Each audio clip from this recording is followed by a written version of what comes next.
Isang araw sa mundo ng mga puppet. Walang pasok sa school at naiinip na ang asong si Ambet. Gusto niya maglaro sa labas ng bahay.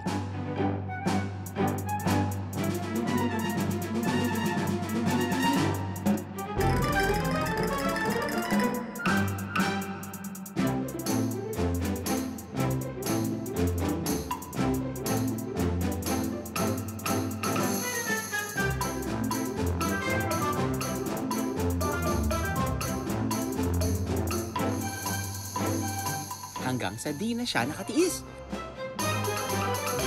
Super G, kanina ka pa nagsa-cellphone na. Bakit? Tama na yan. Laro naman tayo sa labas para pagpawisan ka naman dyan. No way! Mag-online ka na lang. Mas gusto ko yung ibang laro. Yung pwede tayong mag-banding. Tara na sa labas. Hindi! Mag-online ka, chat tayo. Mas gusto ko yung face-to-face na banding natin. Hindi! Dito ka sa tabi ko. Face-to-face tayo. Storbo. Nag-isip si Ambet kung paano niya makukumbinse si Super G na maglaro naman sa labas. Aha! Alam ko na! Ano kaya ang iniisip ni Ambet?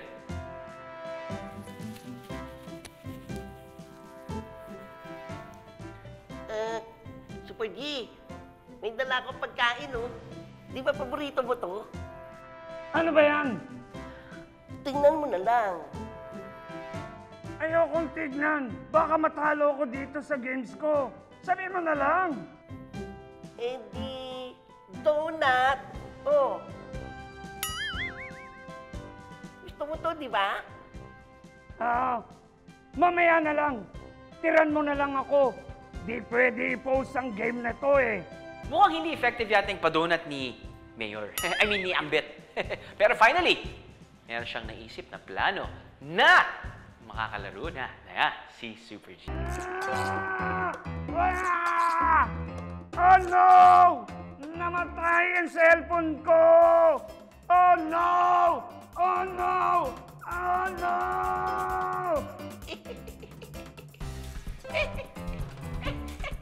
Ay! Ambet!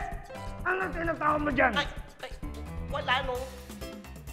Kinuha mo ang charger ko, no? Hindi, no? Kinuha mo! Ay, wala akong kinukuha. Ibalik mo! Ibalik mo! Ibalik mo! Hindi, wala akong kinukuha. Kinuha nga ba ni Ambet yung charger ng cellphone ni Super G? Ay, wala sa akin. Aray ko. Wala naman sa akin, ha? Wala sa akin ang charger mo. Sino kukuha nun? Ikaw lang naman ang kasama ko dito. Ay, naku, bahala ka. Hindi ko alam sa'yo. Ibalik mo! Uy! Mga kaaha, alam niyo bang kapag sobra na ang paggamit natin sa gadgets, pwede itong magdulot ng negative effects sa atin? Una, nawawalan tayo ng oras para sa ating family and friends. Gaya na nangyari kina Ambet at Super G. Pangalawa, pwede itong maging source ng stress na magpapabago sa mood natin. Kaya minsan, madali tayong magalit kapag hindi natin ito nalalaro o nahahawakan. Hindi, no? Pwede rin itong makaapekto sa kalusugan, especially pag mas pinaprioritize natin ang paglalaro kaysa sa pagkain at iba pang healthy activities.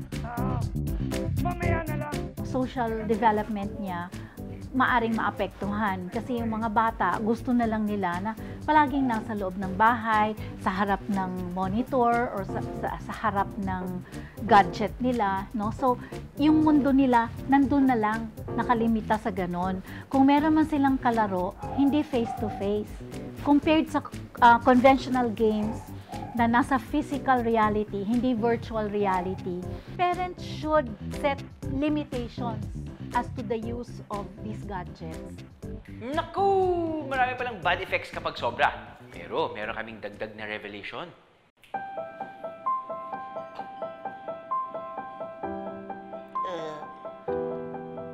Super G, Ano yan? May dala ako, basahin mo. Di ko mabasa. Ang labo. Sabihin mo na lang. Sorry. Eh? Pakilakasan. Hindi ko marinig. Naku po, humina na yata ang pandinig at lumabo na ang mga mata ni Super G Sorry na! dahil sa sobrang paggamit ng gadgets. Sorry na! Ba't ka nagsasorry? Eh kasi... aaminin ko na. Tinago ko talaga yung charger mo. Nyek, pili naman pala to si Ambet eh. Buti na lang, marunong siyang humingi ng apology. Sinabi ko na nga ba eh. Eh, huwag ka na magalit. Pero sige, hindi na ako galit. Tinago ko lang naman yung charger mo dahil gusto kitang makalaro eh. Puro ka na lang games dyan sa cellphone mo eh. Oo, sige na nga. Hindi na ako maglalaro. Joke lang. Pero babawasan ko para makapaglaro naman tayo. Okay ba yan? Talaga? Oo. Yay! O tara, tara, halika, tayo, tara! Buti na lang nagbati si Super G at Ambet. Always remember kids, lahat ng sobra nakakasama.